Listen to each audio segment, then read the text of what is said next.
옛날 조선시대의 작은 마을에 두 가족이 나란히 살고 있었습니다. 하지만 그들의 성격과 생활 방식은 하늘과 땅 차이였습니다. 마을 왼쪽에는 김만호와 그의 아내 최마순이 살고 있었습니다. 이들은 엄청난 부를 가지고 있었습니다. 논밭은 끝없이 펼쳐져 있었고 곡식 창고는 항상 가득 차 있었습니다. 하지만 이 부부는 그 누구보다도 인색했습니다. 마을 사람들은 김만호를 김구두쇠라고 불렀습니다. 왜냐하면 그는 단 한 톨의 쌀도 남에게 나눠준 적이 없었기 때문입니다. 반면 오른쪽 집에는 백동수와 그의 아내 이육분이 살고 있었습니다. 이들은 너무 가난하여 밥을 먹을 때도 죽을 묽게 만들어야 할 정도였습니다. 하지만 이 부부는 착하고 인정이 많아 가진 것이 적어도 항상 이웃과 나누려 했습니다. 또 저 가난한 놈들이 죽을 끓이고 있군. 우리랑은 너무 다르지 않나? 그러게 말이에요. 저 사람들은 가진 것도 없으면서 왜 그렇게 퍼주고 사는지 모르겠어요. 그러니까 맨날 가난하지. 여보, 오늘도 죽이 좀 묵네요. 하지만 이렇게라도 나눠 먹을 수 있으니 다행이에요. 그러게요. 가진 게 없어도 마음만은 따뜻해야 하잖아요. 우리 서로 도우며 살아가요. 어느 추운 겨울날 하늘에는 먹구름이 가득했고 차가운 바람이 마을을 휩쓸고 있었습니다. 나뭇가지에는 눈이 소복이 쌓여 있었고 길 위에는 얼음이 반짝였습니다. 이 날씨 속에서 한 늙은 거지가 남루한 옷을 걸친 채 떨리는 몸을 이끌고 마을을 떠돌고 있었습니다. 그는 심하게 여의었고 얼굴에는 고된 삶의 흔적이 깊이 패여 있었습니다. 그는 떨리는 손으로 문을 두드리며 간절한 목소리로 말했습니다. 제발 조금이라도 먹을 것을 나눠주시오. 너무 배가 고파서 더 이상 걸을 힘도 없습니다. 그가 찾아간 곳은 마을에서 가장 부유한 집, 바로 김만호의 집이었습니다. 마당에는 닭과 오리가 가득했고 창고에는 쌀이 가득 쌓여 있었습니다. 그 집 안에서는 따뜻한 연기가 모락모락 피어오르고 있었습니다. 그때 마침 김만호는 따뜻한 방에서 호사스럽게 차려진 상을 앞에 두고 고기구이를 먹고 있었습니다. 향긋한 냄새가 방 안을 가득 채우고 있었습니다.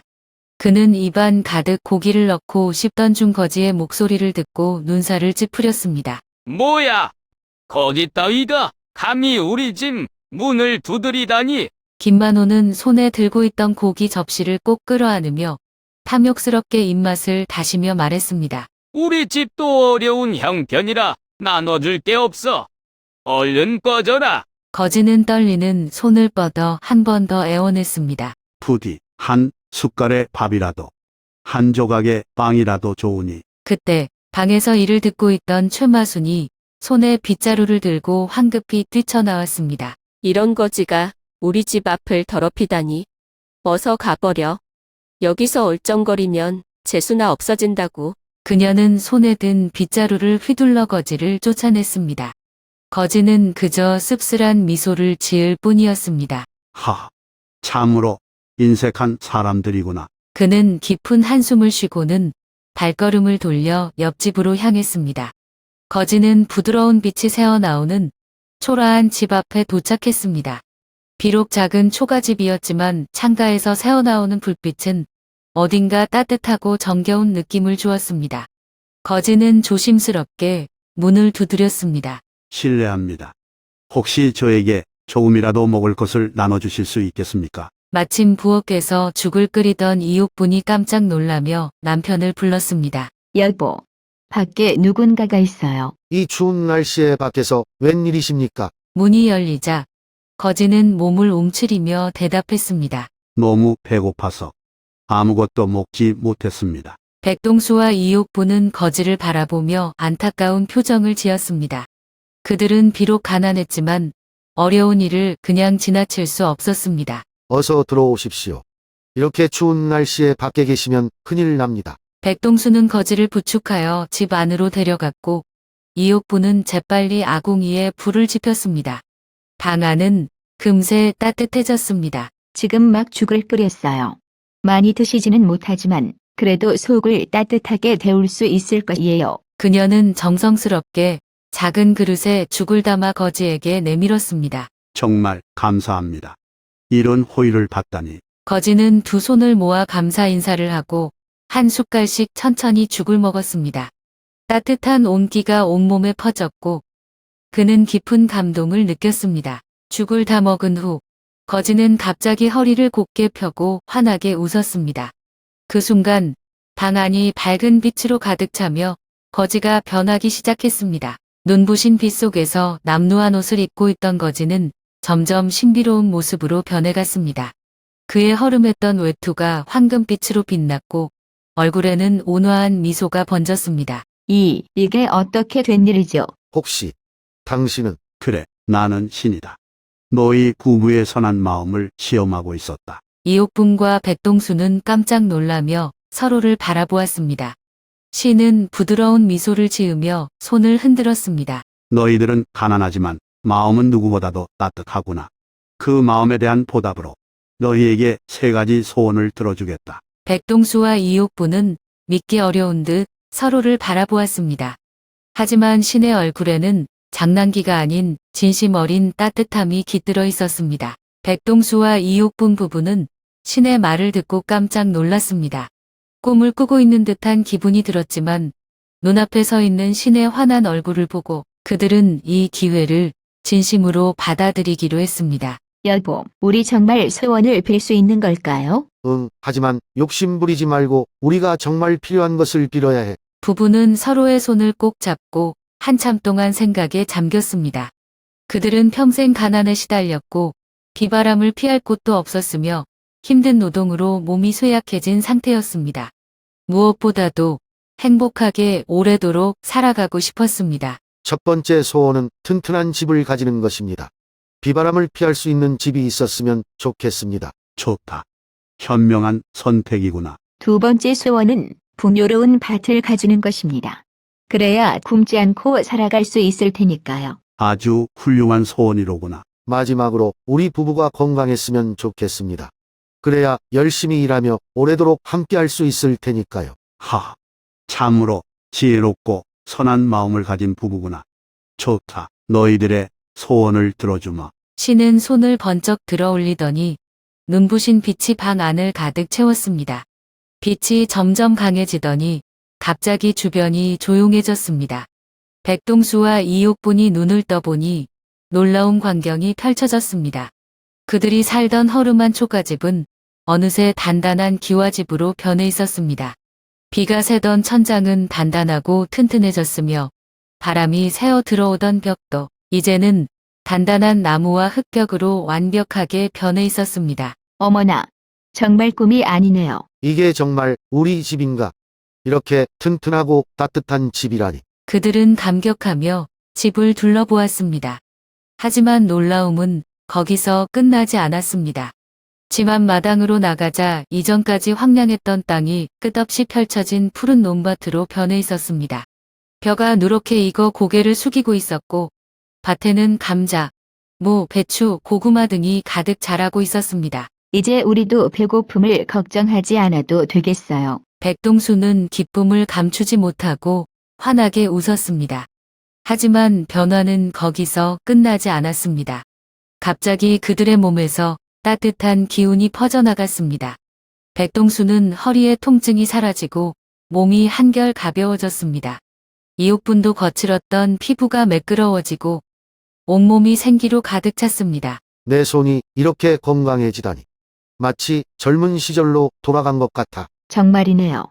우리 얼굴도 훨씬 생기 있어 보이고 몸이 가뿐해요. 그들은 서로를 바라보며 손을 꼭 잡았습니다. 이제 더 이상 가난도, 병도, 굶주림도 걱정할 필요가 없었습니다. 그날 이후 백동수와 이옥분의 삶은 완전히 달라졌습니다. 그들의 집은 튼튼하고 따뜻했으며 밭에는 풍성한 곡식이 가득했습니다. 건강해진 덕분에 더 열심히 일하며 이웃들과 나누는 삶을 살았습니다. 그런데 이 모든 것을 지켜보던 사람이 있었습니다. 바로 김만호와 최마순 부부였습니다. 뭐라고? 저 거짓 같은 놈들이 하루아침에 기와집에 산다고? 논밭도 생기고 얼굴도 뽀얗게 펴졌어. 저것들이 대체 무슨 짓을 한 거야? 부부는 몰래 백동순의 집 근처에 숨어서 그들의 대화를 엿듣고 있었습니다. 그리고 마침내 모든 것이 신의 축복 덕분임을 알게 되었습니다. 우리도 신을 찾아가야 해. 우린 저놈들보다 훨씬 더 좋은 소원을 빌 수 있다고. 맞아. 저런 가난뱅이들조차 3가지 소원을 받았는데 우리가 못 받을 이유가 없지. 그렇게 김만호 부부는 서둘러 신을 찾아갔습니다. 김만호와 최마수는 신을 만나자마자 갑자기 눈물을 흘리며 땅에 엎드렸습니다. 신이시여, 저희가 너무 어리석었습니다. 이제야 잘못을 깨달았으니 부디 저희에게도 기회를 주십시오. 맞습니다. 신님. 저희도 착하게 살겠습니다. 제발 소원을 들어주세요. 신은 그들의 말을 들으며 눈살을 찌푸렸습니다. 너희의 마음이 진정으로 변한 것인지 알 수 없구나. 하지만 한 번의 기회를 주겠다. 3가지 소원을 빌어라. 신은 한숨을 내쉬었지만 결국 너그럽게 기회를 주었습니다. 하지만 김만호 부부는 전혀 반성하지 않았습니다. 오히려 속으로 쾌재를 불렀습니다. 소원을 빌 기회를 얻자마자 김만호는 깊이 생각할 겨를도 없이 외쳤습니다. 당장 황금산을 갖고 싶다. 크면 클수록 좋다. 그의 말이 끝나기가 무섭게 하늘에서 엄청난 굉음이 들리더니 황금빛으로 빛나는 거대한 산이 그대로 김만호의 집 위로 떨어졌습니다. 거대한 금덩어리들이 쏟아져 내려와 집을 완전히 덮쳐버렸습니다. 닭과 오리는 깔려 죽었고 쌀 창고는 부서졌으며 마당이 황금 더미에 파묻혔습니다. 그리고 그 속에 김만호와 최마순도 함께 갇히고 말았습니다. 이게 뭐야? 나 좀 꺼내줘. 으악. 숨 막혀. 너무 많아. 어서 없애버려. 최마수는 공포에 질려 비명을 질렀습니다. 제발. 이 황금을 다 없애버려. 그녀의 말이 끝나자마자 황금산이 순식간에 먼지로 변해 날아가 버렸습니다. 그리고 아니, 다시 빈털터리가 되어버렸잖아. 부부는 허망하게 바닥에 주저앉았습니다. 하지만 재앙은 여기서 끝나지 않았습니다. 황금이 사라지자 최마수는 분노에 차서 김만호를 노려보았습니다. 이게 다 당신 때문이야. 무작정 욕심만 부리더니 차라리 당신이 사라져 버렸으면 좋겠어. 순간 공기가 갑자기 얼어붙은 듯한 느낌이 들었습니다. 그리고 피씨 김만호는 그 자리에서 순식간에 사라져 버렸습니다. 뭐야? 당신 어디 갔어? 그녀는 주변을 둘러보았지만 김만호의 흔적은 어디에도 없었습니다. 눈앞에 펼쳐진 것은 텅 빈 마당과 차가운 바람뿐이었습니다. 아, 내가 무슨 짓을 한 거지? 최마수는 멍하니 눈밭에 앉아 있었지만 이제 아무리 후회해도 소용없었습니다. 김만호가 사라진 후 최마수는 혼자 남겨졌습니다. 그녀는 텅 빈 집터에서 아무 말도 하지 못한 채 멍하니 앉아 있었습니다. 차가운 바람이 그녀의 뺨을 스치고 지나갔지만 이제 그녀를 감싸줄 따뜻한 집도 불을 자랑하던 황금도 없었습니다. 이게 다 뭐야?